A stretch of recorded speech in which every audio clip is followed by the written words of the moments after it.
Okay, so good morning and welcome to this next discussion toward your final project, which we're going to discuss a little bit about research quality, counter argument, a number of different things, and the topic proposal will be included in all of this, but it actually won't take very long to go through, which is good to know.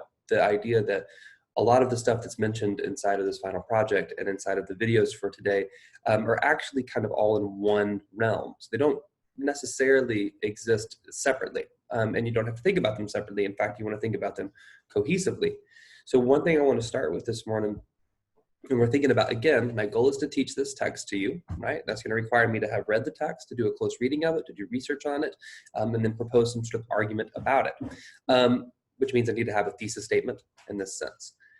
So one of the things I want to think about also is how I can form into a counter argument with another source. And why do I want to include a counter argument inside of a research paper or inside of an argument? Is because typically what you're trying to do is you're trying to get in front of somebody coming in and disagreeing with you with an argument and saying, I understand why you may think this. I've already considered that as a possibility. Here's my reasoning why that isn't something that I'm too concerned about. So you're kind of just, in a good argument, you not predict, but you can get a sense of what other people are already saying and having a response to it that comes back without just like a knee-jerk reaction, instead saying like, no, I've actually given that quite a bit of thought. So a couple things I want to show you today in regards to that. The first thing I want to show you is this is a review of Citizen, an American lyric. Okay, this actually comes from The Guardian, which is an online source. It's basically a news outlet, but it's a perfectly fine source. They typically cover, you might say in the political spectrum, they're going to lean more left than right, but they typically are covering a number of different subjects, but I'm not really looking at them for their politics right now. They also cover literature. Totally fine source to find here. In fact, if you decide to use this one for your own annotated bibliography, that's fine with me, as long as you do something slightly different than what I'm going to do. So I have this review here. It's an excellent source to use. It's talking directly about the book. If you see, it's about 5 years old, which makes sense. The book's a little bit older. The reviews, and I'm just scrolling very quickly so you can get a sense, are actually pretty short in terms of their length. So they don't require much for you to do in terms of reading, which is why you don't want to overload your annotated bibliography with too many reviews. One of the videos today, it says you'll be talking about annotated bibliography quality. This is a pretty good source. It's not great because it's really short. There's only so much information you can get from it, but it's also pretty good because it's directly about the book and it's going to help us understand a few different things. One place I want us to be really careful with whenever we're doing research is when we find something that's about the book specifically that gives us a thesis. All right. We don't want to repeat somebody else's thesis. We want to develop our own thesis in relation to somebody else's. So one way we can do that is with a counter argument. Now, one of the things I'll just take her first two sentences here in this review, and I'm going to show you what I could do with a counter argument. The best thing to understand about this is that a counter argument doesn't necessarily mean this person said yes, so I'm saying no. That's not exactly it. A counter argument is more about finding a way to have a conversation with somebody else's argument where you're adding on or you're developing in a different way. Pardon me. So if one of the things that I'm talking about today is the negation, and I called it a micro negation. So I am going to try to negate part of the argument, but not the whole thing. I'm just going to take a little moment here where I can build off of on my own element. So she says in this opening sentence, Claudia Rankine's book may or may not be poetry. So she's already starting here with a pretty interesting claim, right? The question becomes insignificant as one reads on. Her achievement is to have created a bold work that occupies its own space powerfully, an unsettled hybrid, her writing on the hard shoulder of prose. Okay, I'm actually, for my paper, I'm going to make a counter argument here that whether or not this is poetry is insignificant as one reads on. Now, so what I'm going to do is I'm going to negate this element of her review in my own paper, right? So in my source material, I would be citing the source and I'd be saying like, while I agree with a large number of what is going on here, right, in the actual content, okay, that I think that she's on the right path, and I agree with her in this one. I'm actually going to be disagreeing with her overall understanding of the book, which is that it doesn't matter. It's insignificant that it's poetry. And so now I have this counter argument where I'm trying to argue that, in fact, it is really important that this book is written as poetry and prose poetry specifically, because blank. And now I have this space where I have to provide material to prove and to back up and to support why I think this is important. Now, I'm not going to go too far down the rabbit hole of this one, because if you decide that's an important element, I want you to do some of this research. But to me, there's going to be some bigger research I can do. So not just looking at Citizen now, but now I need to start proving why it is that poetry matters. Okay. And I know for a fact there's these, about every 5-10 years, some big essayist writes an essay called like, why does poetry matter? Does poetry matter? Poetry doesn't matter. For some reason, about every 10 years, somebody decides that poetry doesn't matter anymore. So I could go in that direction, being like, actually, we really need poetry. Look at these other sources. And so is this going to be, the hallmark of a whole paper is proving that her poetry is poetry? I don't know, right? I don't think so. But I think it's an important element to include in here, because I'm going to ask you in this particular paper, for instance, to make sure that you're actually working toward the poetics. You have to do a close reading of this one. So you're going to have to show me why the poetry matters. And this gives me a space to have a counter argument in there. So if we go back and we look at our syllabus really quickly, one of the things that we can look at is noticing how the topic proposal asks these bigger questions, all right? And what I mean by that is that it's going to say, why does this matter? Why does this book, this primary text, why should we be paying attention to it?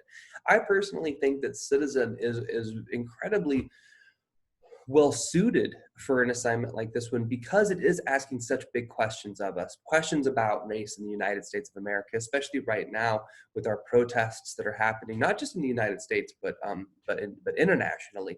So it has these bigger questions built into it. And you're trying to figure out, in many ways, like, what are the bigger questions here? What do we need to know about? So for instance, one of the things that, just reading the first section here, and even going into the second section, that we don't even really have to, one of the things that we found out automatically is how much this book relies on athletics, right? College athletes as well as professional athletes. So that might be a question that you're interested in, right? What is the relationship between race relations and the NCAA, right? Have they had problems in the past? Have there been, issues of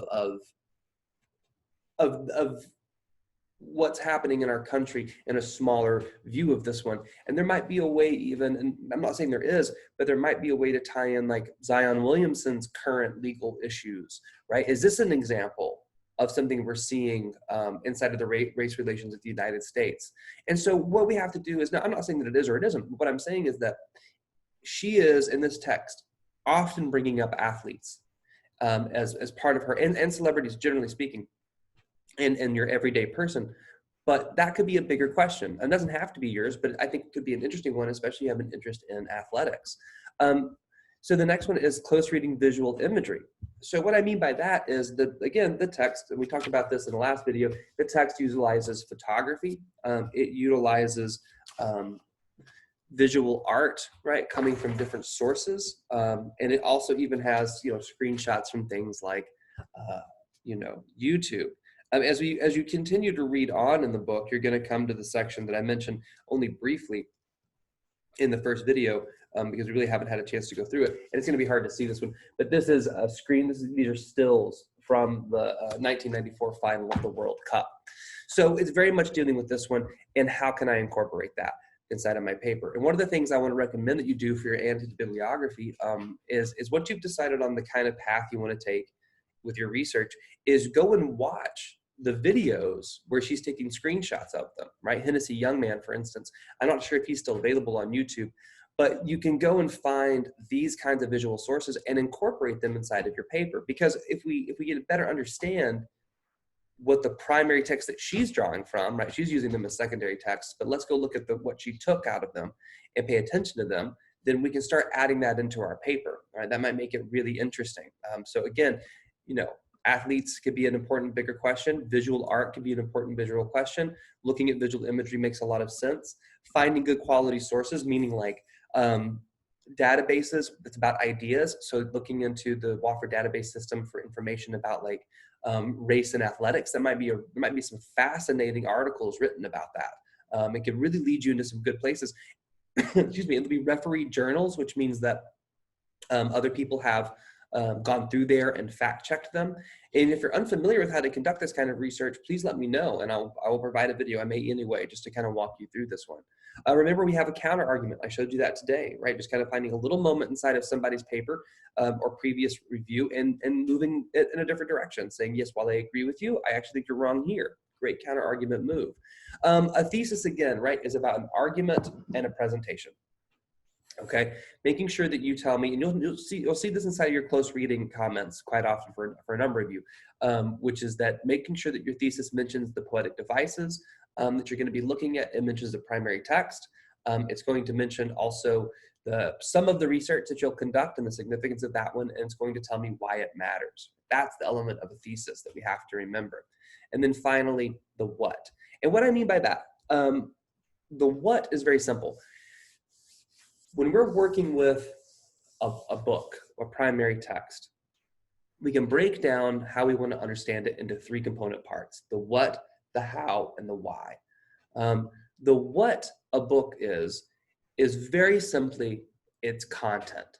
All right. Now, I say very simply, this is a long, complicated book, but we want to boil down what it's about into a relatively small amount of information. So the what of the text is significant.